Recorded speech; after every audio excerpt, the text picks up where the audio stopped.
Hi student, कैसे आप सब? उम्मीद कर रहा हूँ बहुत अच्छे होंगे।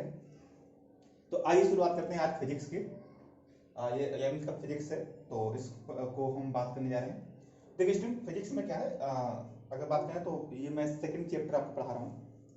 फर्स्ट चैप्टर आप जो है वो उसको हम कहते हैं फिजिकल वर्ल्ड। ये चैप्टर है जो ये इसको आपको खुद से पढ़ना है, इसमें कुछ नहीं है। इसमें बताया गया है कि फिजिक्स क्या है, इसके यूजेस क्या होते हैं, तो ये आप खुद से पढ़ सकते हैं। इसका कोई ज़्यादा इतना इम्पोर्टेंस नहीं है। फिर भी अगर बाद में आप कहेंगे तो हम इसको पढ़ा देंगे। अभी आप इसको खुद से रीड कीजिएगा, मुझे उम्मीद है ये सब समझ में आ जाएगा। इसमें ऐसी कोई चीज़ नहीं जिसको समझाया जा सके, ठीक है। तो जो हम करने जा रहे हैं वो है सेकेंड चैप्टर। मैं थोड़ा सा आपको ओवरव्यू दे देता हूँ, उसके बाद फिर आगे बढ़ाते हैं। जो सेकंड चैप्टर स्टूडेंट, उसको मैं बार बार फर्स्ट भी कह सकता हूँ क्योंकि हमारे हिसाब से फर्स्ट ही है जो हमें पढ़ना है। इसका चैप्टर का नाम है यूनिट एंड मेजरमेंट। ठीक है स्टूडेंट, चैप्टर का नाम क्या है? Unit and measurement. इसमें ये ऐसा समझिए कि ये फिजिक्स का एक बेसिक चैप्टर है, यानी कि स्टार्टिंग कह सकते हैं कि अगर फिजिक्स समझना है तो आपको यूनिट और मेजरमेंट के बारे में पता होना चाहिए, तभी आप फिजिक्स को समझ सकते हो। अदरवाइज फिजिक्स तो आपके समझ से ही बाहर हो जाएगी। तो इसको कह सकते हैं कि ये एक बेसिक चैप्टर है जिसको, ठीक है, हम कह सकते हैं कि फिजिक्स की एबीसीडी से अगर शुरुआत करते हैं तो ए कह सकते हैं कि ये ए है एबीसीडी फिजिक्स की। ठीक है, इसके बाद क्या है? इसके बाद मोशन है, जिसको हम काइनेमेटिक्स कहते हैं। तो मोशन के दो तीन चैप्टर है, वो करेंगे। उसके बाद स्टैटिक्स आ जाएगी, डायनेमिक्स और स्टैटिक्स उसी के अंदर आ जाएगा, जिसमें हम, ठीक है, बाकी देखेंगे। इसके बाद फिर थर्मोडायनेमिक्स है, और इस तरीके से आपका ये पूरे फिजिक्स के 3-4 पार्ट में डिवाइड है। ठीक है, तो कैसे देखते जाएंगे। आइए शुरुआत करते हैं इस फर्स्ट चैप्टर की, या सॉरी बुक के हिसाब से सेकंड चैप्टर, हमारे हिसाब से फर्स्ट चैप्टर।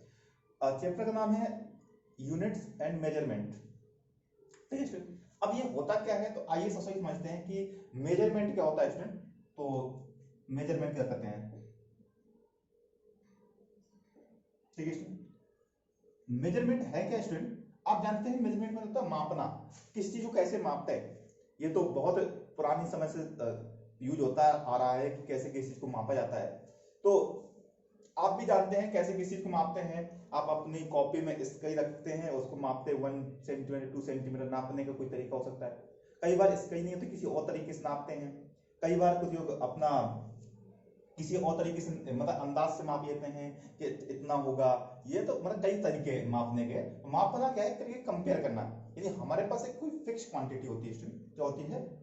कोई फिक्स क्वांटिटी होती है। जैसे मैं किसी चीज को मापता हूँ, मतलब इसको बोर्ड को मापना हो तो बोर्ड को मापने क्या कर सकता हूँ मैं, मेरे पास कोई चीज नहीं मापने का, तो मैं कह सकता हूँ कि इसको ऐसे हाथ से माप सकता हूँ। ये इसको मार्कर से नाप लेता हूँ कि 1 2 3 4 ऐसे माप करके लिख सकता हूँ कि 10 मार्कर। ठीक है, तो इस तरीके से लिख सकते हैं कि ये जो बोर्ड के जो ये लेंथ है वो कितनी है, 10 मार्कर है। ठीक है, तो ये क्या मैंने कंपेयर किया, यहाँ पे क्या किया मैंने, इस पूरे बोर्ड को इस मार्कर के साथ कंपेयर किया कि इसके कितने टाइम्स है। ठीक है, यही होता है। हम किसी डिस्टेंस को मापते हैं तो हम इसके लेते हैं, उससे कंपेयर करते हैं कि ये कितने टाइम्स है इसके। ठीक है, तो इसको कहते हैं स्टूडेंट कंपेरिजन जो होता है। तो क्या कह सकते हैं, मेजरमेंट क्या है? Measurement is a process of comparison of any quantity with respect to a fixed quantity. यानी किसी भी क्वांटिटी क्या होती है, कोई भी फिजिकल क्वांटिटी होनी चाहिए। जब किसी क्वांटिटी को सेम उसी क्वांटिटी से, जब किसी क्वांटिटी को उसी की जैसे किसी फिक्स क्वांटिटी से मेजरमेंट करते हैं, कंपेयर करते हैं, तो उसको क्या कहते हैं? मेजरमेंट कहते हैं। यानी कि इस बोर्ड के अगर लेंथ मापना है तो मुझे कुछ ऐसी चीज चाहिए जिसमें लेंथ हो। ऐसे नहीं कि इसको मुझे नापना है इसकी लेंथ और मैं इसको वेट के साथ कंपेयर करना स्टार्ट करूं, नहीं, इसकी जैसी ही सेम क्वांटिटी होनी चाहिए। जैसे कि मुझे अगर किसी चीज का वेट मापना है, इसका मुझे वेट मापना है, तो मुझे दूसरी क्वांटिटी ऐसी चाहिए जिसका कुछ ना कुछ वेट हो, और जो इसका वेट हो वो फिक्स हो। वो क्वांटिटी का वेट कौन चाहिए, फिक्स हो, तभी कंपेयर कर सकते हैं। अब मैं इसको टाइम के साथ कंपेयर थोड़ी कर सकता हूं कि इसका वेट टाइम के साथ कंपेयर करना स्टार्ट कर दें। यानी कंपेयर करना है तो जिस चीज जो क्वांटिटी में चाहिए उसी की जैसी एक सेम क्वांटिटी होनी चाहिए जिसका वेट या जिसका जो मेजरमेंट हो वो क्या हो, फिक्स हो। तो इस प्रोसेस को हम क्या कहते हैं, मेजरमेंट कहते हैं। Measurement is a process of comparing a quantity, a unknown quantity with a known quantity is called measurement. Measurement क्या है कि किसी अननोन क्वांटिटी को जब हम किसी नॉन यानी जो क्वांटिटी हमें पता है उसके साथ कंपेयर करते हैं, उसको क्या कहते हैं स्टूडेंट, उसको कहते हैं मेजरमेंट। समझिए आप बात को कि मेजरमेंट क्या होता है। Measurement is a comparison of unknown quantity with known quantity, या इसको नोन क्वांटिटी या इसको फिक्स क्वांटिटी भी कह सकते हैं। ठीक है स्टूडेंट, तो ये हो गया।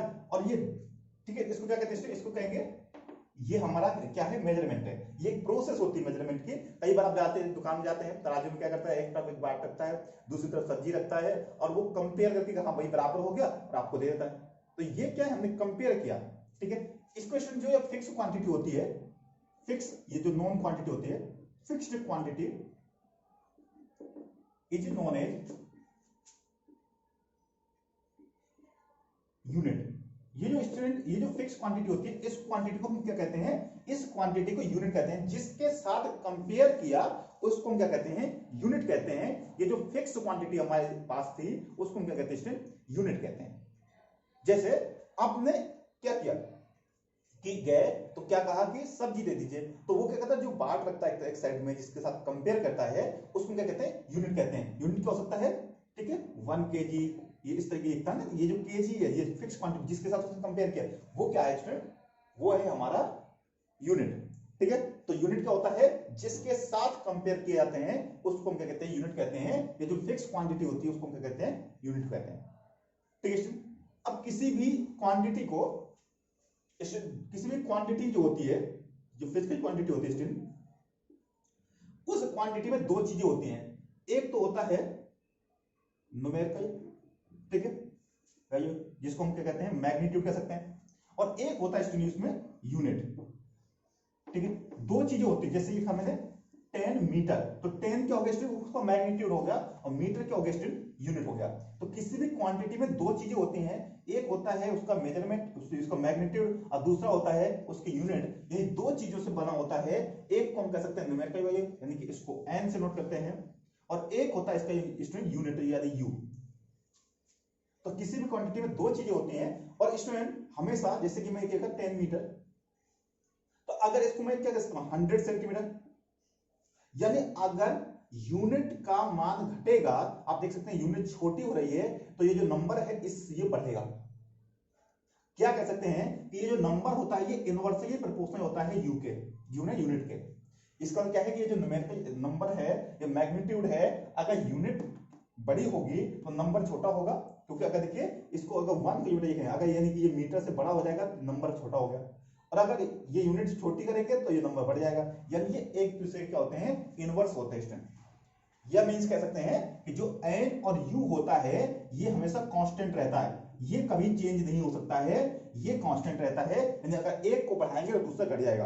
यानी आपने नंबर को बढ़ाया तो देखिए ये जो यूनिट जो है वो छोटी हो गई, और अगर नंबर को घटा दिया तो यूनिट क्या हो गई, बड़ी हो गई। तो क्या कह सकते हैं कि अगर एक को बढ़ाएंगे तो दूसरा क्या हो जाएगा, आपका कम हो जाएगा। तो कह सकते हैं कि जो न्यूमेरिकल वैल्यू होते हैं, नंबर्स जो होता है, magnitude is inversely proportional to the unit. ठीक है, ये बात समझ आई है आपको? तो उम्मीद कर रहा हूं ये शायद आ गया होगा। इसको अगर हम ऐसे करना चाहें तो इसको लिख सकते हैं क्या, n1 u1 equal to n2 u2। ठीक है, यानी कि अगर एक सिस्टम से मैं दूसरे सिस्टम में कन्वर्ट करना हो तो n1 u1 equal to n2 u2। इसका याद रखना है, इसका भी बाद में यूज बताएंगे क्या होता है, कैसे करते हैं। ठीक है, तो हमने देखा कि किसी भी क्वांटिटी में दो चीजें होती हैं, एक तो उसका न्यूमेरिकल होता है यानी जिसको हम मैग्नीट्यूड कहते हैं, और एक उसकी यूनिट होती है। इन दोनों को एक साथ लिखते हैं, और उसमें से ये जो नंबर होता है ये इसके इनवर्सली प्रोपोर्शनल होता है यूनिट के। यानी नंबर बढ़ेगा तो यूनिट कम होगी, और यूनिट बढ़ेगी तो नंबर कम होगा। ठीक है, ओके, तो ये आप समझ गए कि क्या होता है मेजरमेंट, क्या होता है। तो मेजरमेंट क्या है, comparison of an unknown quantity with a fixed quantity is known as comparison. And the fixed quantity is known an unit. जो फिक्स्ड क्वांटिटी होती है स्टूडेंट उसको हम क्या कहते हैं, यूनिट कहते हैं। उम्मीद कर रहा हूं ये आपको बात मेरी शायद थोड़ा थोड़ा तो समझ में आ ही गई होगी, ठीक है। ओके, तो अब आइए बात करते हैं थोड़ा सा आगे। तो ये समझ में आ गया कि यूनिट क्या होता है, हमने देखा क्वांटिटी को कैसे रिप्रेजेंट करते हैं, ये भी समझ में आएगा आपको क्वांटिटी को रिप्रेजेंट कैसे करते हैं। अब यूनिट क्या होता है, हमने बता दिया कि यूनिट क्या होता है, जो भी कोई भी फिक्स क्वांटिटी है उसको हम यूनिट कह सकते हैं कि ये हमारा यूनिट है। तो क्या इसमें यूनिट कुछ भी बन सकता है क्या? कोई भी चीज यूनिट होती है तो उसके ये क्या क्या कैरेक्टरिस्टिक्स होनी चाहिए, क्या क्या प्रॉपर्टी होनी चाहिए। प्रॉपर्टीज कह सकते हैं, कैरेक्टरिस्टिक्स कह सकते हैं, एक कंडीशन कह सकते हैं ऑफ अ यूनिट। कि ऐसा नहीं कोई भी चीज उठाई है उसका यूनिट बना दिए, कि कोई भी दुकान में गए उसने कोई भी एक चीज उठाई और उसको यूनिट बना रख दिया। यूनिट बनाने का कोई तरीका होना चाहिए, कुछ कंडीशन तो होनी चाहिए ना स्टूडेंट, कि ऐसा थोड़ी ना किसी भी चीज को आप यूनिट बना दीजिए। हाँ, आपकी मर्जी है, यूनिट कुछ भी बन सकती है, बट उसके कुछ कंडीशंस होनी चाहिए। तो देखिए पहली कंडीशन स्टूडेंट क्या है, फर्स्ट कंडीशन क्या है कि उसका जो यूनिट जो है वो क्या होना चाहिए, unit does not vary time to time. यानी कह सकते हैं ये, ठीक है, does not vary with time, यानी कि वो टाइम के साथ चेंज नहीं होनी चाहिए। ऐसा नहीं कि स्टेट कभी वो बड़ा हो जाए कभी छोटे हो जाए, ठीक है। जैसे कि या फिजिकल कंडीशन कि टेम्परेचर बढ़ने से क्या होता है, उसका साइज बड़ा हो जाए, टेम्परेचर कम हो तो साइज छोटा हो जाए, या किसी और कंडीशन से। तो ऐसा नहीं चाहिए कि उसका साइज जो स्टूडेंट वेरी करता रहे, तो हमें मापने में फिर क्या होगा, बार बार गड़बड़ होगा। कभी उसका साइज थोड़ा बढ़ जाएगा, या जैसे आपने कि रबड़ बैंड होती है ना, रबर बैंड, हमने रबर बैंड को मान लिया कि भाई तो यही तो है हमारा, हमने उसको पकड़ के अभी इतना नापा, थोड़ा खींच दिया तो वो और हो गया। तो इस तरीके का अगर आप कोई मेजरमेंट या यूनिट मानते हो तो उसका जो मेजरमेंट आएगा वो हमेशा क्या आएगा, रॉन्ग आएगा, कभी सही आ नहीं सकता है। कभी आप कम नापोगे, थोड़ा खींच दिया तो बढ़ गया। तो नहीं, एक ऐसा होना चाहिए जो हमारा क्या होना चाहिए, वेरी नहीं करना चाहिए, वो हमेशा फिक्स रहना चाहिए। उसका साइज जो है जो भी है वो हमेशा क्या रहे, फिक्स रहे। या जैसे अपने मानते कि कोई किसी पत्थर को मान लिया वेट करने का, या किसी ईंट के टुकड़े को मान लिया। अब क्या होता है वो धीरे धीरे क्या होगा, घिसता रहेगा। तो घिसता रहेगा क्या होगा, धीरे धीरे कम होता रहेगा। कई बार मानते हैं गांव में ऐसा रख लेते हैं, बट वो क्या होता है धीरे धीरे वो क्या होता है, घिसता रहता है, तो उसका वेट क्या होता है, धीरे धीरे कम होता रहता है। तो ये भी रॉन्ग मेजरमेंट है। तो इस तरीके का नहीं होना चाहिए, ठीक है। दूसरा क्या होना चाहिए, वो इजीली, अब ये वही होना चाहिए। अब कोई ऐसी चीज यूनिट मत मान लीजिएगा कि वो आसानी से है ही नहीं कि उसको जो ढूंढ रहे हैं कि भाई ऐसी कोई चीज मारी हमने, मानते कि जैसे कहानी कहते हैं कि जैसे मैंने ऐसी कोई चीज मान लेते हैं जो हमें कहीं पे है ही नहीं, आसानी से हो ही ना, सबके घर पे पास में ना हो, या कोई बहुत बड़ी सोने की कोई चीज हमने मानी है कि कंपेयर करने लिए, या कोई हमने एक ऑर्डिनरी चीज जैसे कह देते हैं कि डायमंड हो, हमने एक मेजरमेंट मान दिया डायमंड के बराबर जो भी चीज होगा उसको मेजरमेंट है। अब वो डायमंड सबके घर पे कैसे होगा? तो वही चीजें कहीं एक हमारे पास जो यूनिट होनी चाहिए वो ऐसी होनी चाहिए जो आसानी से सब जगह हो, ठीक है, आसानी से एक्सेस किया जा सके, सभी कोई उसको आसानी से एक्सेस कर सके, ठीक है स्टूडेंट। तीसरा से स्टूडेंट, ठीक है, तो इजीली वही होनी चाहिए, ठीक है, इजी टू मेजरमेंट, उससे मापना आसान है स्टूडेंट। ऐसा नहीं कि उससे मापने में बहुत दिक्कत आ रही हो, कि जो भी हमारे पास यूनिट होनी चाहिए उसको आसानी से कंपेयर करना इजी होना चाहिए, ठीक है। ऐसा नहीं कंपेयर करने में बहुत दिक्कत आ रही है कोई बहुत, ठीक है, तो डिफिकल्टी हो रही नहीं, आसानी से कंपेयर करना कर सकते हैं अगर उसको हम, तो हम उसको भी मान सकते हैं, ठीक है। ये कंडीशन कुछ है। और स्टूडेंट चौथा कह सकते हैं कि इंटर नेशनल ये एक्सेप्टेबल होनी चाहिए, यदि कि उसको योग एक्सेप्ट करते हो कि हाँ भाई ये यूनिट ठीक है, चलो कोई दिक्कत नहीं है, इसको मान सकते हैं यूनिट, तो मान जा सकते हैं, यानी सभी योग मान जाए। इंटरनेशनल मान तो कम से कम उस कंट्री के, जिस कंट्री में ये यूनिट है, कम से कम उस कंट्री के सभी तो माने, सभी लोगों को तो उसको स्वीकार हो। अगर वो एक्सेप्ट ही ना करे, भाई आपने अपने हिसाब से कोई, मतलब आप सपोज करो कि आप दुकानदार क्या करे, अपने हिसाब से कोई बार बना कर रख दे कि ये 1 kg, ये 2 kg, और योग माने, उसकी बात कह दे भाई ये तो कम है, तो वो फिर यूनिट थोड़ी हुआ। अगर हाँ सभी उसको स्वीकार करते हैं, सभी एक्सेप्ट करते हैं, तो कह सकते हैं कि यस वो यूनिट है, अदरवाइज उसको यूनिट नहीं कहते। कम से कम उसको एक्सेप्ट करना चाहिए। अगर उसकी एक्सेप्टेबिलिटी नहीं है, उसको एक्सेप्ट नहीं किया जा सकता है, तो उसको यूनिट नहीं कह सकते। तो क्या क्या कंडीशन होती है कोई भी यूनिट की? पहला तो होना चाहिए कि वो वेरी ना करे टाइम टू टाइम। दूसरा वो ये एक्सेसिबल हो, यानी कि आसानी से उसको एक्सेस किया जा सके, सभी के पास हो, ठीक है। और कंडीशन से उसका, यानी उस पर कोई फिजिकल कंडीशन का इफेक्ट ना पड़ता हो, टेम्परेचर से, प्रेशर की वजह से वो चेंज ना हो, ठीक है। और क्या होना चाहिए? वो आसानी से उसका मेजरमेंट करना, यानी कि आसानी से उसको मापना, उससे कंपेयर करना आसान हो, ठीक है। और क्या कहा मैंने? और उसका जो एक्सेप्टेबिलिटी होनी चाहिए, यानी वो आसानी से एक्सेप्ट करते हो सभी, इस तरीके की जो कंडीशन होती है, तभी हम कह सकते हैं कोई यूनिट को माना जा सकता है, अदरवाइज उसको यूनिट नहीं मान सकते, ठीक है। तो ये होगा कि कोई भी यूनिट को, अगर हमें यूनिट बनाना है तो यूनिट में क्या क्या कंडीशन होनी चाहिए, तो ये सारी कंडीशन होनी चाहिए, तो हम कह सकते हैं उसको कि वो हमारा, ठीक है। और भी इस तरीके हैं स्टूडेंट कि वो अगर उसको घटाना बढ़ाना हो तो उसकी मल्टीपल में होनी चाहिए। ऐसे ये 3-4 कंडीशन आप याद रख सकते हो, ज्यादा तो छोड़ दीजिए, इतनी कंडीशन भी होंगी तो उसको हम मान सकते हैं, ठीक है स्टूडेंट। तो ये हो गया हमारा क्या, कि किसी भी यूनिट को अगर हमें मानना है तो उसमें क्या क्या कंडीशंस होनी चाहिए, ओके स्टूडेंट।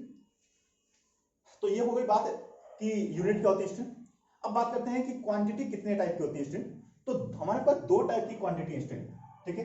फिजिक्स में 2 टाइप की क्वांटिटी आती है। क्वांटिटी मतलब यही जो हम बात कर रहे थे अभी, कि क्वांटिटी क्या होती है, फिजिकल क्वांटिटी की बात कर रहे थे, ठीक है। तो स्टूडेंट 2 टाइप की क्वांटिटी है, एक को हम कहते हैं फंडामेंटल क्वांटिटी, और दूसरी आती है student derived quantity.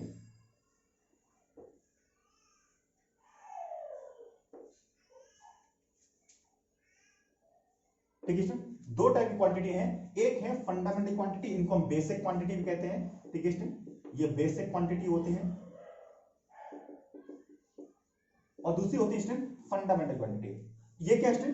Those quantity which are the basic quantity of the physics which are not derived from other quantity. those quantities which are basic quantity of physics which are not derived from other quantity is called fundamental quantity। यानी ये ऐसी quantities है student जिनका किसी other से कोई लेना नहीं, ये अपने आप में स्वतंत्र है, फ्री है, ठीक है। जिनसे ये ऐसी क्वांटिटी जो बेसिक क्वांटिटी है, फिजिक्स में जितनी बेसिक क्वांटिटी है, जिनकी जरूरत तो है ही, हर चीज में बेसिक न्यूट्रिएंट्स होते हैं ना, हर चीज की कोई ना कोई बेसिक चीजें तो होती है। जैसे एबीसीडी क्या है? इंडिपेंडेंट है। एबीसीडी ये सारी क्या है? इंडिपेंडेंट है, बेसिक है एबीसीडी इंग्लिश का। अगर एबीसीडी होगी तो फिर आगे वर्ड ही नहीं बनेंगे। तो इसी तरीके से फिजिक्स में भी कुछ ऐसी क्वांटिटी है जो बेसिक क्वांटिटी, जिनमें किसी अदर क्वांटिटी की कोई जरूरत नहीं है, ये अपने आप ही क्वांटिटी है, ठीक है। तो इस तरीके की जो क्वांटिटी होती है उनको हम कहते हैं फंडामेंटल क्वांटिटी कहते हैं स्टूडेंट। और ये कितनी है? ये है नंबर में 7। कितनी स्टूडेंट? 7। 1 2 3 4 5 6 और ये 7, ये 7 क्वांटिटी स्टूडेंट। कौन कौन सी 7 क्वांटिटी? तो पहले बात करते हैं, सबसे पहले जो आते हैं वो आती है लेंथ, ठीक है। इसमें इसका यूनिट जो होता है वो होता है मीटर, ठीक है। लेंथ आप जानते हैं इसकी यूनिट, ठीक है, मीटर। दूसरा होता है स्टूडेंट मास, इसका यूनिट होता है किलोग्राम, ठीक है। तीसरा होता है टाइम, जिसका आप जानते हैं सेकंड, ठीक है। चौथा स्टूडेंट करंट, इलेक्ट्रिक करंट कह सकते हैं इसको, करंट, इसका यूनिट होती है एम्पियर, आप जानते हैं, ठीक है स्टूडेंट। पांचवा होता है स्टूडेंट टेम्परेचर, टेम्परेचर की यूनिट होती है केल्विन, ठीक है स्टूडेंट। 6 होता है स्टूडेंट यूमिनस,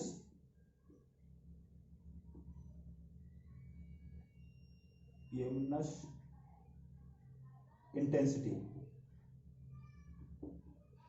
ये सब तो जानते हैं इसमें। यूमिनस इंटेंसिटी क्या होती है? कि चमक होती है, कि किसी चीज में कितनी ज्यादा चमक है, तो उसको कहते हैं यूमिनस इंटेंसिटी, कोई कितना ज्यादा चमक सकता है।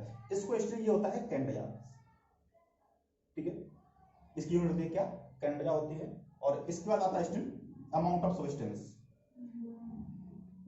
अमाउंट ऑफ सब्सटेंस, इसका स्टूडेंट होता है मोल।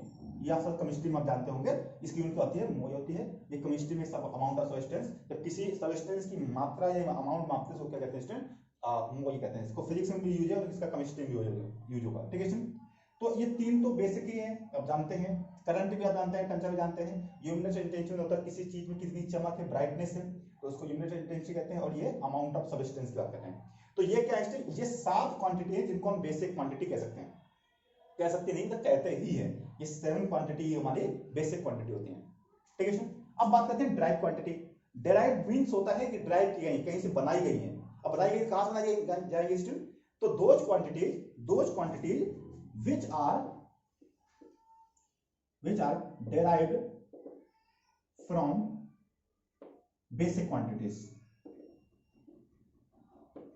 ठीक है। यानी इसमें वो क्वांटिटी जिनको हमने ड्राइव किया है, कहां से ड्राइव किया है, तो इन बेसिक क्वांटिटी से ड्राइव किया है, उसको हम क्या कह सकते हैं, उनको हम डेराइव्ड क्वांटिटी कहते हैं। यानी जो हमने इन क्वांटिटी का यूज करके जो बनाई क्वांटिटी, उनको हम कहते हैं क्या, डेराइव्ड क्वांटिटी। जैसे एक एग्जांपल बात करते हैं स्टूडेंट, वेलोसिटी, इसकी क्वांटिटी ये क्या होता है स्टूडेंट, ये होता है डिस्टेंस अपॉन टाइम, यानी कि डिस्टेंस बाय टाइम। तो स्टूडेंट डिस्टेंस की यूनिट क्या हो जाएगी, मीटर, और टाइम की सेकंड। तो देखिए कहां से ड्राइव किया, डिस्टेंस ये इसी से आ गया और टाइम भी इसी से आ गया, यानी इन्हीं क्वांटिटी से हमने क्या किया, ये बनाया, ठीक है स्टूडेंट। और दूसरा कर सकते हैं, जैसे कि अब जानते हैं मोमेंटम। मोमेंटम क्या होता है, मास इनटू वेलोसिटी, ठीक है स्टूडेंट। तो देखिए मास क्या हो जाएगा इसमें, मास तो m हो जाएगा, और वेलोसिटी इसका क्या, डिस्टेंस अपॉन टाइम, डिस्टेंस को n कर सकते हैं, नीचे टाइम। देखिए ये तीनों किससे आई है स्टूडेंट, इसी से, n भी, मास भी, टाइम। तो ये जितनी क्वांटिटी जो हम इनसे ड्राइव पे बनाते हैं, फिजिक्स में जितनी भी अदर क्वांटिटी होती है, यानी इन 7 क्वांटिटी को छोड़ करके फिजिक्स में जितनी भी क्वांटिटी हैं, उन सभी को हम क्या कहते हैं स्टूडेंट, डेराइव्ड क्वांटिटी कहते हैं। और स्टूडेंट जो इनके यूनिट होते हैं, इन 7 क्वांटिटीज के जो यूनिट होते हैं, उनको हम फंडामेंटल यूनिट कहते हैं या बेसिक यूनिट कहते हैं। और जितने भी यूनिट इनके जो ड्राइव करके आते हैं, ठीक है, जो ड्राइव्ड क्वांटिटी के यूनिट होंगे, उनको हम डेराइव्ड यूनिट कहते हैं, ठीक है स्टूडेंट। मेरी बात समझ आप, यानी कि ये जो 7 क्वांटिटी हैं, इन 7 क्वांटिटी को हम बेसिक क्वांटिटी या फंडामेंटल क्वांटिटी कहते हैं। इन्हीं पे पूरी फिजिक्स टिकी हुई है, इन्हीं से अदर क्वांटिटी बनती है। इनके जो यूनिट्स होते हैं, उनको हम बेसिक या फंडामेंटल यूनिट कहते हैं। फिर इन क्वांटिटीज से जितनी भी क्वांटिटी फिजिक्स में अदर बनती हैं, उनको हम डेराइव्ड क्वांटिटी कहते हैं।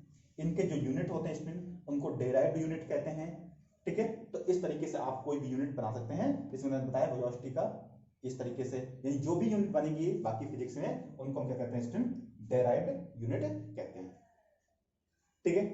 तो मैं उम्मीद कर रहा हूँ ये आपको बाद में मेरी बात समझ में आ गई होगी, ठीक है। तो कितने टाइप की यूनिट होती हैं, सॉरी कितने टाइप की क्वांटिटी होती हैं, 2 टाइप की। एक होती है हमारी फंडामेंटल क्वांटिटी, दूसरी होती है डेराइव्ड क्वांटिटी। फंडामेंटल क्वांटिटी इसमें कितने नंबर में, 7 है।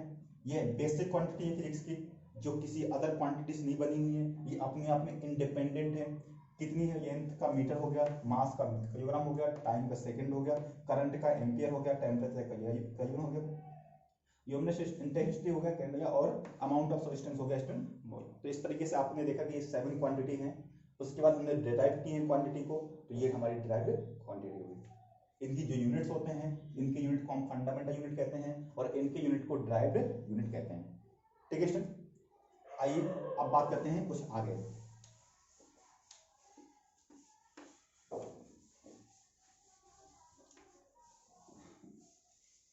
अब बात करते हैं system of unit, systems of unit. System of unit क्या होता है स्टूडेंट, कि बहुत सारे यूनिट का सिस्टम होता है, यानी कि यूनिट को हम किसी सिस्टम में अरेंज करिए, कौन कौन सी यूनिट हम ऐसे मेजरमेंट में यूज करेंगे। तो स्टूडेंट क्या होता था 1960 से पहले, 1960 से बिफोर, 3 टाइप के यूनिट, 3 टाइप के सिस्टम बहुत फेमस थे। ये 3 टाइप के सिस्टम कौन कौन से थे, तो पहला था जिसको हम कहते हैं MKS सिस्टम, दूसरा था FPS सिस्टम, और तीसरा था स्टूडेंट CGS सिस्टम। ये 3 टाइप के सिस्टम बहुत फेमस थे। MKS का मतलब होता है मीटर, किलोग्राम और सेकंड, ठीक है। FPS का होता था स्टूडेंट फुट, पाउंड और सेकंड, और इसका होता है student gram, sorry centimetre, gram and second. मेधावी ना तीनों उससे फंडामेंटल में आते हैं, तो उन्हीं से तो तीन टाइप के सिस्टम स्टूडेंट क्या होते थे 1960 से ये फेमस थे। इसको स्टूडेंट ये जो एमकेएस सिस्टम है, ये सिस्टम इनको फ्रेंच सिस्टम भी कहते हैं, क्योंकि इनकी उत्पत्ति फ्रेंच में फ्रांस में हुई थी, इनको फ्रेंच सिस्टम भी कहते हैं। ठीक है स्टूडेंट, इन दोनों सिस्टम को फ्रेंच सिस्टम भी कहते हैं। ठीक है स्टूडेंट, इसको मीट्रिक सिस्टम भी कहते हैं स्टूडेंट, ये जो एमकेएस सिस्टम है इसको मीट्रिक सिस्टम भी कहा जाता है। ठीक है, एमकेएस सिस्टम को मीट्रिक सिस्टम भी कहते हैं स्टूडेंट। एफपीएस जो था स्टूडेंट इसको ब्रिटिश सिस्टम कहा जाता है, क्योंकि इसको ब्रिटेन में इसका इजाद हुआ था, इसलिए इसको ब्रिटिश सिस्टम भी कहते थे, क्योंकि इसको ब्रिटेन में बनाया गया था। होता क्या था स्टूडेंट, एमकेएस सिस्टम में जो था, जिसको हम डिस्टेंस को हम मीटर में मापते थे, वेट को हम केजी में मापते थे किलोग्राम में, और टाइम को सेकंड में मापा जाता था। फुट पाउंड सेकंड की बात करते हैं तो इसमें डिस्टेंस को फुट में मापते थे। फुट आपने शायद सुना होगा, पैर क्या है कि जो पैर होता है, तो राजा जो किंग होता था उसके पैर को फुट कहते थे। फुट, पाउंड, वेट को पाउंड में मापते थे, सॉरी मास को, और टाइम को सेकंड में। सीजीएस सिस्टम में स्टूडेंट ग्राम, सॉरी सेंटीमीटर में, ग्राम में और सेकंड में मापा जाता था। ये भी फ्रेंच सिस्टम है, इसको भी फ्रांस में ही इसकी उत्पत्ति हुई थी, तो ये भी फ्रेंच सिस्टम ही। ठीक है सर, ये तीन टाइप के सिस्टम बहुत फेमस थे 1960 से पहले। बट आप जानते हैं स्टूडेंट कि जब 1960 तक क्या होता था, ग्लोबलाइजेशन हो गया था, सारे देश क्या होता था एक दूसरे से जुड़ चुके थे, ट्रेड क्या होता कि एक दूसरे के साथ बहुत व्यापार होता था। आप जानते हैं स्टूडेंट कि पहले तो कोई दिक्कत होती नहीं थी सर, अपने कंट्री के अंदर है तो लोग समझ जाते थे कि कौन सा सिस्टम ठीक रहेगा। बट स्टूडेंट क्या हुआ, धीरे धीरे जब ये सिस्टम, जब मैंने कहा कि ग्लोबलाइजेशन हुआ, एक दूसरे के साथ व्यापार ट्रेड शुरू हुआ, तब एक जरूरत हुई कि एक ऐसा सिस्टम बनाया जाए जो पूरे इंटरनेशनल में सेम हो, यानी कि पूरे दुनिया में एक जैसा सिस्टम हो, सारे कंट्रीज में डिफरेंट डिफरेंट टाइप के सिस्टम यूज ना करना पड़े, क्योंकि एक सिस्टम से दूसरे सिस्टम में शिफ्ट होने में थोड़ा सा दिक्कत होती है, थोड़ा सा समझने में प्रॉब्लम होती है कि ये यहाँ पर हमारे यहाँ मीटर में नापा जाता है, दूसरे कंट्री में फुट में उसको चीज को यूज करने हैं, तो ऐसे थोड़ा दिक्कत हो रही थी। साइंटिस्टों की एक general conference on weight and measurement, ठीक है, general conference on weight and measurement, GCWM 1960 में एक कॉन्फ्रेंस हुई पेरिस में। इस कॉन्फ्रेंस में साइंटिस्टों ने इन तीन सिस्टम के साथ एक नया सिस्टम इजाद किया है, जिसको SI सिस्टम कहते हैं। आप बहुत पढ़ते आ रहे होंगे ना, ऐसा यूनिट ऐसा यूनिट, तो स्टूडेंट SI सिस्टम को अडॉप्ट किया गया। ठीक है, यानी कि इस जो ये general conference on weight and measurement की कॉन्फ्रेंस हुई, जहां पे सारे देशों के साइंटिस्ट आए, वहां बैठे और उन्होंने डिसाइड किया कि क्या होना चाहिए। तो इस तरीके से उन्होंने क्या किया स्टूडेंट कि एक सिस्टम अडॉप्ट किया जिसको SI यूनिट कहा गया, यानी कि इंटरनेशनल सिस्टम कहा गया स्टूडेंट। ठीक है, international system of measurement, SI system. ये ऐसा इस सिस्टम को एक्सेप्ट किया गया स्टूडेंट, और इसमें यही लगभग मीट्रिक सिस्टम को ही अडॉप्ट किया गया। यानी मीट्रिक सिस्टम की ये तीन जो हैं इनको अडॉप्ट किया गया। क्यों अडॉप्ट किया गया मैं अभी बताऊंगा इसके बारे में, ऐसा क्यों किया गया, मीट्रिक सिस्टम को अडॉप्ट किया गया स्टूडेंट। ठीक है, और भी इसमें बहुत सारी क्वांटिटी को ऐड किया गया। तो ये एक ऐसा सिस्टम था स्टूडेंट, इंटरनेशनल सिस्टम था, कि उन्होंने कहा कि एक ऐसा सिस्टम बनाया जाएगा जिसमें जो भी यूनिट होंगी वो सारे कंट्री में सेम रहेंगी। आप जैसे इस सिस्टम के अंदर जो भी यूनिट आप पढ़ते हैं, जो भी आप ऐसा यूनिट पढ़ते हैं स्टूडेंट, आप पढ़ते हैं बहुत समय से ऐसा यूनिट की फोर्स का ऐसा यूनिट न्यूटन होता है। इस तरीके सिस्टम जितने भी यूनिट बताए जाएंगे या जितने भी अब मेजरमेंट होंगे वो सारे पूरे का होंगे एक कंट्री से दूसरे कंट्री में सेम होंगे। अब ऐसा नहीं होगा कोई कंट्री अपने हिसाब से कुछ और मापता हो, दूसरा कंट्री कुछ और मापता हो, ऐसा नहीं होगा। जब इसके अंदर जितने भी क्वांटिटी आएंगी और उनके जो यूनिट होंगे वो सेम रहेंगे स्टूडेंट, तो इसको कहा गया कि SI सिस्टम कहा गया स्टूडेंट। ठीक है, तो SI सिस्टम क्या था, यानी इंटरनेशनल सिस्टम था जिसको हम 1960 के बाद में अडॉप्ट किया गया था। ठीक है, और यह यानी कि अब इन तीनों सिस्टम का यूज खत्म होकर के एक ऐसा ही सिस्टम बना दिया गया जिससे आसान भी हो गया समझने में, और बहुत सारे इसके फायदे भी हुए, एडवांटेज भी हुए। हम देखेंगे क्या क्या एडवांटेज हुए इसके। ठीक है, तो आपने देखा कि ये हमने तीन टाइप के सिस्टम थे और चौथा सिस्टम कब आया हमारे पास, 1960 में आया, जिसको हम SI सिस्टम कहते हैं। ठीक है, तो अब SI सिस्टम को राइट करते हैं तो कैसे यूनिट लिखते हैं स्टूडेंट? 1960 के बाद जो ऐसा सिस्टम आया उसमें यूनिट की किसी यूनिट को राइट करने की क्या क्या कंडीशन है? Condition for writing SI unit. ठीक है स्टूडेंट, किसी ऐसा यूनिट को राइट करने के क्या क्या तरीके हैं स्टूडेंट, ये समझ जाइए आप पहले कि किसी भी सिस्टम को कैसे राइट करते हैं। तो पहला कंडीशन है इसमें ऑल सिंबल्स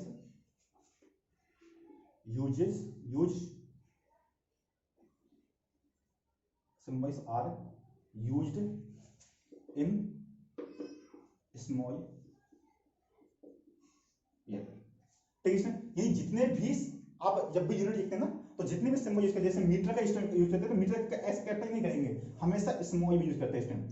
ठीक है, केजी को किलोग्राम को हमेशा स्मॉल लेटर में। ठीक है, इसलिए कि आप कैपिटल में कर दिए। जितने भी सिंबल यूज किए जाते हैं स्टूडेंट वो सारे सारे किस में होंगे? स्मॉल लेटर में होंगे। ठीक है, दूसरा, ठीक है, units never used in positive form. ठीक है, यानी कि हम इसको पॉजिटिव फॉर्म में नहीं लिख सकते। जैसे ऐसे नहीं कि न्यूटन्स लिखने हैं, न्यूटन्स, या मीटर्स लिखने हैं आप स्टूडेंट, मीटर्स, ऐसा कुछ नहीं लिखेंगे, किलोग्राम्स नहीं लिखेंगे। ठीक है, हमेशा सिंगुलर फॉर्म में यूज होंगे, यानी कि हमेशा जो तो होंगे जितने भी यूनिट्स होंगे उनको हम कभी भी पॉजिटिव फॉर्म में नहीं लिखते हैं, हमेशा सिंगुलर फॉर्म में लिखेंगे यूनिट्स, क्योंकि फिर वो नहीं बहुत सारे यूनिट्स नहीं, यहाँ पे यूनिट, ये मार्कर्स लिखेंगे, जैसे 10 मार्कर्स नहीं, 10 मार्कर। ठीक है, तो ये समझ आएगा आपको कि जो यूनिट होती है वो कभी भी हमारे पॉजिटिव फॉर्म में नहीं आती। थर्ड जो है स्टूडेंट, थर्ड कंडीशन जो है वो कहता है कि क्या कह सकते हैं कि never full stop used in, never full stop used in unit. Unit में कोई फुल स्टॉप नहीं होता। ठीक है स्टूडेंट, कि यूनिट के अंदर बात में फुल स्टॉप यूज करना कर दो या डॉट यूज कर दो, इस तरीके का कोई नहीं होता। जैसे कि मीटर, इस तरीके शॉर्ट फॉर्म में इस तरीके नहीं लिखना आपको कि मीटर की बात लिखी है कि शॉर्ट फॉर्म में तो एम डॉट लगा दे, इस तरीके कोई भी डॉट या फुल स्टॉप को यूज नहीं करते स्टूडेंट। ठीक है, चौथा स्टूडेंट, फोर्थ पॉइंट जो है वो क्या है, ये कहता है कि only initial letter of symbol used as a capital if it is the name of scientist. यदि आप किसी साइंटिस्ट के नाम पर कोई यूनिट है, जैसे हम न्यूटन क्या कहते हैं, तो न्यूटन अगर किसी साइंटिस्ट के नाम पर है तो जो इसका फर्स्ट लेटर होता है, जैसे न्यूटन का जो फर्स्ट लेटर है एन, अगर इसको हम सिंबल जो हम यूज करते हैं स्टूडेंट, ठीक है, तो इसको हम कैपिटल में लिख सकते हैं, लिखेंगे, सॉरी लिख सकते नहीं है, कि अगर किसी साइंटिस्ट का नाम है तो अगर साइंटिस्ट के नाम पर सिंबल है, ध्यान रखना स्टूडेंट, साइंटिस्ट के नाम का सिंबल है तो उसका फर्स्ट लेटर जो होता है उसको हम कैप्स में लिख सकते हैं, लिखेंगे। ठीक है स्टूडेंट, अगर किसी साइंटिस्ट के नाम पर यूनिट है और उसके नाम का हम सिंबल यूज कर रहे हैं तो जो फर्स्ट लेटर होता है वो हमेशा कैपिटल होता है।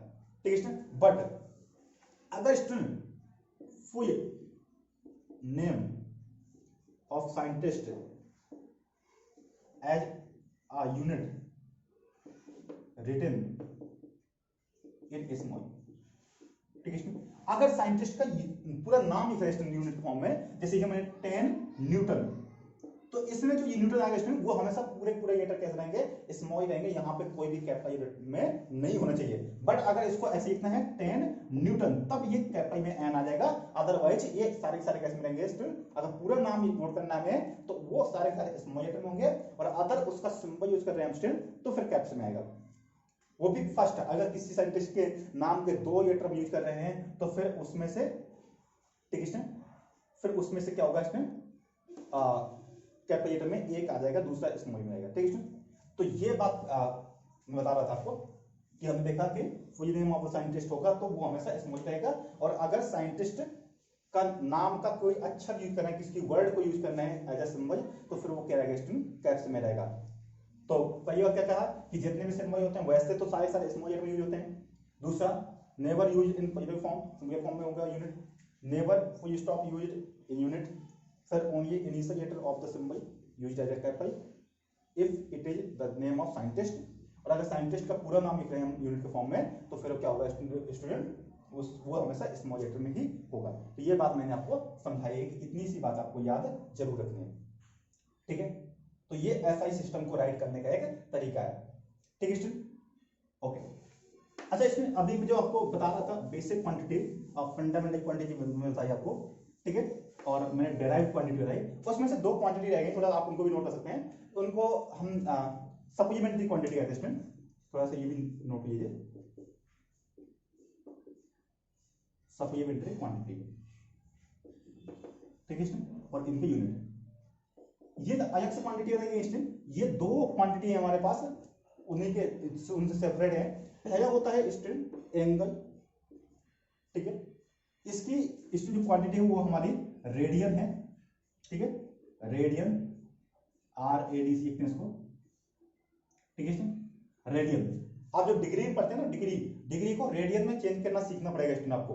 कैसे चेंज करते हैं मैं आपको बता दूंगा, लेकिन अभी समझिए कि एक होता है एंगल, जिसकी जो यूनिट होती है वो होती है रेडियन, रेडियन को RAD शॉर्ट लिखते हैं। दूसरा होता है स्टूडेंट सोयल एंगल, मतलब क्या होता है, कोई ठोस। अब ये तो 2D में आपने खींच दिया ऐसे, ये तो क्या होगा स्टूडेंट, एंगल होगा हमारा। अगर किसी जैसे ये मार्कर है तो मार्कर के ये अंदर, इसमें कितना एंगल बन रहा है, ऐसा कोना बना देना ऐसे, इस टाइप का कोन के अंदर का ये जो एंगल होगा स्टूडेंट, इसको हम कहते हैं सोयल एंगल कहते हैं। और इसका जो यूनिट होता है स्टूडेंट वो होता है स्टेरेडियन, स्टेरेडियन, SR से नोट करते हैं इसको, ठीक है। तो ये दो क्वांटिटी रह गई थी, मैं छूट गया था, इसी में बताया आपको कि दो सप्लीमेंट्री क्वांटिटी होती है। तो आप उसी के नीचे आप नोट करेंगे किसके, जो बेसिक क्वांटिटी और डेराइव क्वांटिटी की है उसके नीचे आ जाएगा स्टूडेंट आपका सप्लीमेंट्री क्वांटिटी, और इसकी यूनिट पहला एंगल, दूसरा होता है सोयल एंगल, इसको कहते हैं रेडियन और इसको कहते हैं स्टेरेडियन, ठीक है स्टूडेंट। तो ये हो गई हमारी बात है। यहां तक हमने देखा कि किसी भी सिस्टम को हम सिस्टम देखिए कितने यूनिट को कितने सिस्टम नोट करते हैं। तो हमने देखा था MKS सिस्टम, CGS सिस्टम और FPS सिस्टम।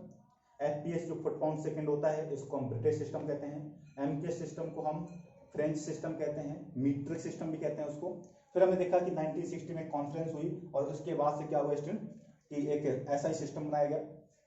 सभी स्टूडेंट जितनी भी क्वांटिटी हैं इनकी डेफिनेशन दी हुई है बुक में, आप चाहो तो डेफिनेशन पढ़ सकते हो सभी की, एग्जाम में नहीं आएगी कोई भी डेफिनेशन। और अभी 2019 में 2-3 क्वांटिटी की डेफिनेशन को चेंज कर दिया गया है, जैसे कि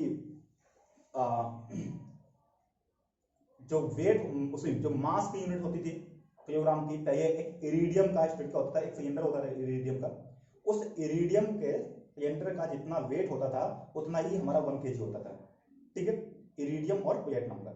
बट क्या होता था उसमें कई बार क्या होता था धूल वगैरह गंदगी वगैरह क्या होती थी चिपक जाती थी, तो जिससे क्या होता था कि उसका वेट क्या होता था इफेक्ट होता था। हमें उतना फर्क ना पड़े, थोड़ा बहुत MM में थोड़ा बहुत चेंज हो जाएगा तो इतना फर्क नहीं पड़ेगा, बट साइंटिस्टों को इसमें काफी दिक्कत आती थी क्योंकि रिसर्च करने में बहुत सारी चीजें की बहुत बारीकी पे देखना पड़ता है। तो इस वजह से इसमें उसकी डेफिनेशन चेंज कर दी गई है। तो नई डेफिनेशन की बात करेंगे, और एक डेफिनेशन और चेंज हुई है अमाउंट ऑफ सब्सटेंस की, उसको अवोगाड्रो नंबर पर डिफाइन किया गया। तो ऐसा 2-3 डेफिनेशन इसमें चेंज की गई है और 19 में चेंज की गई है।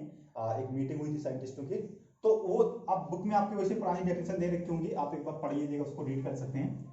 और मैं भी कभी किसी दिन करवा दूंगा एक से एक वीडियो में सबकी डेफिनेशन, वैसे उतनी इंपॉर्टेंट नहीं है, बस आप जानते हैं, ठीक है। आप अपने इंटरेस्ट में अगर चाहते हैं तो उसको जानना तो आप एक बार पढ़ सकते हो, ठीक है, बुक में दी हुई है। जो जो डेफिनेशन में चेंज हो गई वो मैं आपको एक बार करवा दूंगा, ठीक है स्टूडेंट, ओके। तो अब बात करते हैं स्टूडेंट थोड़ा सा आगे, अब बात करते हैं कि क्या क्या फायदे हुए स्टूडेंट, इंपॉर्टेंस ये कह सकते हैं कि एडवांटेज ऑफ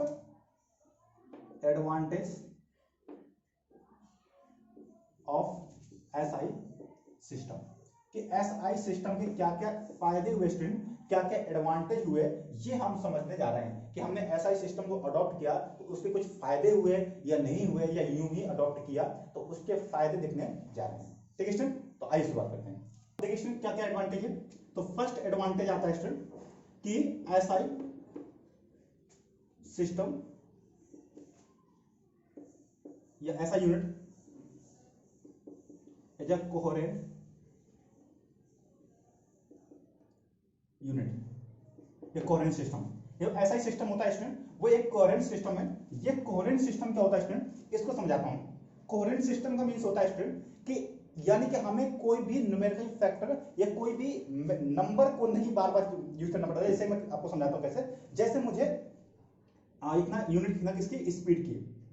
अब ये स्पीड की यूनिट होती है क्या होती है, वो मीटर पर सेकंड होता है। तो ऐसा नहीं कि ये जो मीटर है और ये सेकंड है, इसमें कुछ मुझे फैक्टर का मल्टीप्लाई करना है, 10 मीटर मुझे अगर स्पीड करना है तो 10 मीटर पर सेकंड लिखना पड़ेगा। इस तरीके के यानी कोई भी न्यूमेरिकल फैक्टर जोड़ने की जरूरत नहीं है। आप किसी का भी यूनिट बनाना चाहेंगे, किसी भी यूनिट को ड्राइव करना चाहेंगे तो उसमें आपको किसी भी फैक्टर का मल्टीप्लाई नहीं करना पड़ेगा। सीधे सीधे क्या कीजिए, आप जो बेसिक यूनिट होती है उनको रख दीजिए, बन जाएगा आपका। ठीक है, जैसे फोर्स यूनिट करना, मुझे फोर्स की स्टूडेंट, तो फोर्स क्या होता है, m इंटू ए होता है। तो मास का क्या हो जाएगा स्टूडेंट, किलोग्राम, और ए यानी कि एक्सीलरेशन का होता है मीटर पर सेकंड स्क्वायर। अब आपने देखा कि इसमें कोई भी न्यूमेरिकल फैक्टर यानी कि आपको बार बार किसी कांस्टेंट का मल्टीप्लाई नहीं करना पड़ता इसमें। ठीक है, यानी ये एक ऐसा सिस्टम है जिसमें हमें किसी न्यूमेरिकल फैक्टर या किसी कांस्टेंट का बार बार इसमें यूज नहीं करना पड़ता है। सिर्फ क्या करना है, यूनिट रख दीजिए और किसी भी क्वांटिटी के आप यूनिट बना सकते हैं। तो इस ऐसे सिस्टम को क्या कहते हैं, कोहेरेंट सिस्टम कहते हैं। कोहेरेंट सिस्टम एक ऐसा सिस्टम होता है जिसमें किसी भी न्यूमेरिकल फैक्टर की जरूरत नहीं होती है किसी भी क्वांटिटी को ड्राइव करने में। ठीक है स्टूडेंट, तो ये हमने कहा कि जो हमारा एसआई सिस्टम है ये हमारा कोहेरेंट सिस्टम है, यानी इसमें किसी भी नंबर का आपको बार बार मल्टीप्लाई करना नहीं पड़ेगा। ठीक है स्टूडेंट, समझ गए आपने मेरी बात को कि किसी भी डेराइव यूनिट बनाना है तो हम जो 7 हमारी बेसिक क्वांटिटी हैं उनका यूज करके बना सकते हैं। इसमें किसी भी नंबर का, किसी कांस्टेंट को बार बार यूज नहीं करना पड़ेगा कि आपको फोर्स की चाहिए तो यहाँ पे आप 10 kg, यहाँ 5 मीटर, यहाँ 10 सेकेंड रखो, तब सॉल्व करो, तब हमारा 1 न्यूटन आएगा। ऐसा कुछ नहीं है, आप इसको किया ये सारा 1 न्यूटन हो गया हमारा। ठीक है स्टूडेंट, तो ये हमारा 1 न्यूटन की डेफिनेशन या 1 न्यूटन हो गया। ठीक है स्टूडेंट, ये था हमारा कोहेरेंट सिस्टम, यानी जो हमारा एसआई सिस्टम है वो क्या है, हमारा कोहेरेंट सिस्टम। दूसरे student, SI system is a rational system. Rational system मतलब क्या होता है स्टूडेंट, रेशनल सिस्टम मतलब होता है कि बहुत सारी क्वांटिटी, इसमें सिर्फ किसी भी क्वांटिटी की कितनी भी यूनिट हो, इसमें ओनली 1 यूनिट स्क्रिप्ट किया गया है, only 1 unit is accepted in SI system. SI system of quantity. ठीक है स्टूडेंट, यानी कि किसी क्वांटिटी या कोई क्वांटिटी सेम, जैसे बात करते हैं जैसे ऊर्जा, एनर्जी होती है जो स्टूडेंट, ठीक है, एनर्जी की बहुत सारी क्वांटिटी होती है, जूल भी होती है, ठीक है स्टूडेंट, कैलोरी भी होती है। ठीक है, ये क्या है, ये वर्क की एनर्जी की जूल है, ये कैलोरी किसको देते हैं स्टूडेंट, हीट एनर्जी की होती है तो दोनों एनर्जी ना, ये वर्क एनर्जी है या नॉर्मल एनर्जी है, ये वर्क है, ये क्या है इसमें हीट एनर्जी है तो एनर्जी ही ना। तो इतनी सारी यूनिट कहता है ऐसा सिस्टम कि ये बहुत सारी यूनिट, अगर कोई एक क्वांटिटी है तो उसकी एक ही यूनिट होनी चाहिए, बहुत सारी यूनिट की जरूरत नहीं है। इसलिए कहा गया कि इसमें हम ऐसा सिस्टम में सिर्फ एक यूनिट यानी कि कैलोरी को मापेंगे। ठीक है, एनर्जी है तो उसकी एक यूनिट होगी। न्यूटन, फोर्स की यूनिट हमेशा न्यूटन रहेगी। फोर्स कहीं कोई सा भी फोर्स हो, कैसा भी फोर्स हो, अगर वो फोर्स है तो उसकी एक ही यूनिट होगी और वो है हमारे पास क्या है, न्यूटन। यानी कोई अगर एक क्वांटिटी है तो वो कहीं की भी हो, किसी भी टाइप की क्वांटिटी हो, उसकी एक ही यूनिट को एक्सेप्ट किया गया। ठीक है, जैसे न्यूटन फोर्स, कुछ भी किसी टाइप का फोर्स हो, वो चाहे अट्रैक्टिव हो, रिपल्सिव, किसी टाइप का फोर्स हो, कैसे भी जनरेट हुआ हो, उसकी यूनिट क्या रहेगी स्टूडेंट, न्यूटन ही रहेगी। यानी एक क्वांटिटी के एक यूनिट, ऐसा कह सकते हैं, इसको कहते हैं रेशनल सिस्टम। ठीक है, यानी कि 1 यूनिट ऑफ अ 1 क्वांटिटी, यानी एक क्वांटिटी की एक यूनिट। बहुत सारी क्वांटिटी, सॉरी बहुत सारी यूनिट याद करने की जरूरत नहीं है। यहां पे कहा गया कि सिर्फ एक यूनिट का यूज किया जाएगा, बहुत सारी यूनिट की जरूरत नहीं है। ठीक है स्टूडेंट, तो ये बात समझ आ गई। यानी कि किसी भी क्वांटिटी की सिर्फ एक यूनिट को एक्सेप्ट किया जाए, क्वांटिटी कैसी भी हो, वो अगर क्वांटिटी सेम है तो उसकी यूनिट भी क्या रहेगी, सेम रहेगी, बार बार चेंज नहीं करना पड़ेगा। ठीक है स्टूडेंट, जैसे टेम्परेचर बहुत सारी है, डिग्री सेल्सियस है, केल्विन है, फ़ारेनहाइट है, बहुत सारी है, बस यहाँ पे एक स्वीकार किया गया है, उसको कहते हैं केल्विन, कि अगर एक चीज एक क्वांटिटी तो उसकी यूनिट भी क्या होगी, एक होगी स्टूडेंट। ठीक है, तो इसको कहते हैं रेशनल सिस्टम। तीसरा स्टूडेंट ये मीट्रिक सिस्टम है, ऐसा ही सिस्टम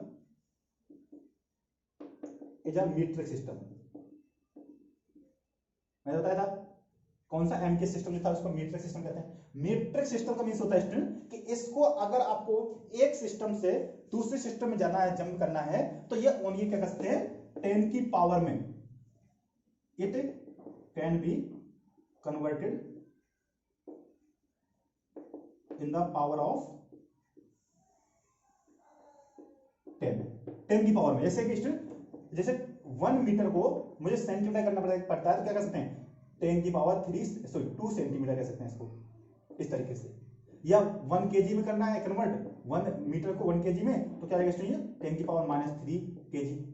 तो इस तरीके से 10 की पावर 3 में, 10 की पावर में हम आसानी से कन्वर्ट कर सकते हैं। इस सिस्टम को कहते हैं मीट्रिक सिस्टम। यानी यहाँ पे बार बार नहीं कि किसी नंबर का बहुत मल्टीप्लाई करना पड़े कि 2.36 का कीजिए मल्टीप्लाई, ऐसा कोई सिस्टम नहीं है। सिर्फ 10 की पावर में ही आप इसको आसानी से चेंज कर सकते हैं। केजी में है, 1 केजी को ग्राम में करना है तो 10 की पावर 3 ग्राम आ जाएगा। ठीक है स्टूडेंट, तो इस तरीके कह सकते हैं कि ये आसान सिस्टम है। मीट्रिक सिस्टम क्या होता है, 10 के मल्टीपल में कन्वर्ट हो जाता है स्टूडेंट, इसको इसलिए कहते हैं कि ये हमारा मीट्रिक सिस्टम है। तो इसको कैसे कन्वर्ट किया गया। और चौथा स्टूडेंट जो सबसे अच्छी बात है वो ये है कि ये इंटरनेशनली एक्सेप्टेबल है। क्या है, इंटरनेशनली एक्सेप्टेबल। ठीक है, यानी ये पूरी दुनिया इस सिस्टम को मानती है, तो ये भी इसका फायदा है। ये एक ऐसा सिस्टम है जिसको पूरी कंट्री या पूरी दुनिया में इसको एक्सेप्ट किया जा सकता है, तो इसको कह सकते हैं कि ये हमारा इंटरनेशनली एक्सेप्टेबल भी है। तो पहला क्या स्टूडेंट, कोहेरेंट सिस्टम है। कोहेरेंट सिस्टम मतलब कि जब भी हम कोई भी क्वांटिटी डिराइव करते हैं तो हमें किसी फैक्टर की जरूरत नहीं होती है, सिर्फ क्या कर सकते हैं, बेसिक यूनिट रख करके उसको बता सकते हैं। दूसरा स्टूडेंट ये रेशनल सिस्टम है, इसमें एक क्वांटिटी की एक ही यूनिट एक्सेप्ट की गई है, बहुत सारी यूनिट की जरूरत नहीं पड़ती है। तीसरी स्टूडेंट कि यह एक मीट्रिक सिस्टम है, यानी जब भी एक सिस्टम से दूसरे सिस्टम में जंप करना होगा, जाना होगा, तो सिर्फ 10 के मल्टीपल में हम जाकर के कर सकते हैं, चेंज कर सकते हैं। ठीक है, और चौथा है कि इसको सभी देशों ने स्वीकार किया है, तो यह भी इसका एक एडवांटेज है। ठीक है स्टूडेंट, उम्मीद कर रहा हूँ यहाँ तक आपको समझ में आया होगा। अगर आया है तो कमेंट कीजिएगा, बताइएगा कि और क्या इंप्रूवमेंट हो सकता है, आगे हम और थोड़ा सुधार करेंगे। ठीक है स्टूडेंट, तो उम्मीद कर रहा हूँ आपको समझ में आ रहा होगा। अगर समझ में आ रहा है तो शेयर कीजिए दोस्तों के साथ, सब्सक्राइब कीजिए चैनल को, और बने रहिए मेरे साथ, और धीरे धीरे हम सीखते हैं। घर पे रहिए, स्वस्थ रहिए। थैंक यू, जय हिंद।